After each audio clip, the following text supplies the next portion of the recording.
क्या आपको भी स्पाइन सर्जरी की सलाह दी गई है और आप अब बड़े चीरे के कारण या फिर स्पाइन सर्जरी के बाद लगने वाले रिकवरी से चिंतित हैं? तो आज हम बात करते हैं एंडोस्कोपिक स्पाइन सर्जरी के बारे में। नमस्कार, मैं हूं डॉक्टर हिमांशु गुप्ता और मैं consultant brain and spine surgeon हूं और आज मैं आपको एंडोस्कोपिक स्पाइन सर्जरी से जुड़ी कुछ चीज़ें बताना चाहता हूँ।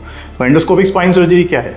एंडोस्कोपिक स्पाइन सर्जरी में हम पेंसिल के बराबर जो मोटा एक टेलीस्कोप होता है, एंडोस्कोप होता है, उसके थ्रू चमड़ी में लगभग 6 से 7 mm का चीरा लगाकर अंदर जाते हैं और उस स्कोप के द्वारा हम अंदर के जो स्ट्रक्चर्स हैं, टिश्यूज़ हैं, उनको हम स्क्रीन पर देखते हैं और स्क्रीन पे वो चीज़ें हमें बहुत मैग्नीफाइड और बहुत क्लियर व्यू देती है। तो ये है एंडोस्कोपिक स्पाइन सर्जरी। अब ये एंडोस्कोपिक स्पाइन सर्जरी के फायदे क्या हैं? एंडोस्कोपिक स्पाइन सर्जरी मतलब छोटा चीरा, बहुत कम ब्लड लॉस सर्जरी के दौरान, सर्जरी के बाद होने वाले दर्द में बहुत ज़्यादा कमी, early recovery and early mobility, यानी आप सर्जरी के तुरंत बाद अपनी नॉर्मल एक्टिविटीज़ चालू कर सकते हैं और विद इन 2 to 3 डेज आप अपनी रूटीन घरेलू एक्टिविटीज़ चालू करके और विद इन अ वीक आप अपना ऑफिस भी रिज्यूम कर सकते हैं कई केसेस में। अब स्पाइन सर्जरी में हम बात करें तो एंडोस्कोपिक स्पाइन सर्जरी और जो पुरानी जो सर्जरी थी बड़े चीरे वाली, उसमें फ़र्क क्या है? एंडोस्कोपिक जो पुरानी सर्जरी थी उसमें बड़ा चीरा दिया जाता था, ज़्यादा टिश्यूज़ को काटा जाता था,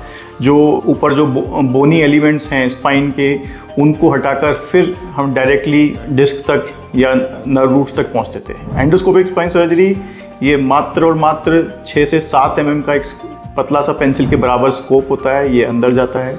इसमें बहुत बड़ा चीरा नहीं आता, अंदर जो मांसपेशियां हैं बैक की उनको बहुत ज़्यादा नुकसान नहीं पहुंचता और जो बोन है वो या तो होती नहीं है या होती है तो बहुत मिनिमल होती है। और दूसरा, एंडोस्कोपिक स्पाइन सर्जरी में हमें बहुत क्लियर व्यू दिखता है, बहुत मैग्नीफाइड व्यू दिखता है, जिसकी वजह से सर्जरी के दौरान होने वाली किसी भी कॉम्प्लिकेशन को हम बहुत आसानी से अवॉइड कर सकते हैं। अब आपको कब एंडोस्कोपिक स्पाइन सर्जरी की सलाह दी जाएगी? एंडोस्कोपिक स्पाइन सर्जरी की सलाह आपको तब दी जाएगी जब बहुत ज़्यादा दवाइयाँ, बहुत लंबे टाइम से आप फिजियोथेरेपी कर रहे हैं, फिर भी आपको आराम नहीं मिल रहा, तो वो एक साइन है कि हमें सर्जरी के बारे में सोचना चाहिए। दूसरा, जो दर्द है, कमर का जो दर्द है और जो हमारा शाटिका का पेन है वो बढ़ता जा रहा है, पैर में सुन्नपन, झंझनाहट बढ़ती जा रही है, पैर में कमजोरी आ रही है जिसको कि हम लोग फुट ड्रॉप कहते हैं, तो ये साइंस हैं कि हमें स्पाइन सर्जरी की तरफ जाना चाहिए।